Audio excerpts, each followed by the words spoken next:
Hi all, ഇന്ന് നമ്മൾ രാവിലെ 4 മണിക്ക് തന്നെ എണീറ്റ് ഒരു സ്ഥലം വരെ പോവാണ്. വേറെ എങ്ങോട്ടുമല്ല, നമ്മുടെ കക്കാടൻ പുഴയിലോട്ട്. അപ്പോൾ നമ്മൾ പോകുന്ന വഴിക്ക് നല്ല മഴ പെയ്തു. അപ്പോൾ നല്ല അടിപൊളി ക്ലൈമറ്റും കാര്യങ്ങളൊക്കെ ആയിരുന്നു. അങ്ങനെ ഞങ്ങൾ അവിടെ ഇറങ്ങി നല്ല അടിപൊളി ചായയൊക്കെ കുടിച്ചു.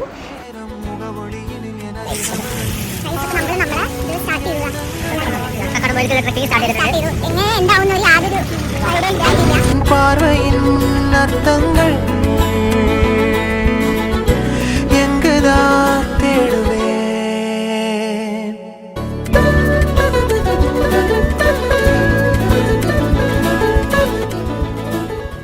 ഞങ്ങൾ രാവിലെ പോയതുകൊണ്ട് തന്നെ വെയിൽ കാര്യങ്ങളൊന്നും ഇല്ലായിരുന്നു, നല്ല തണുപ്പായിരുന്നു.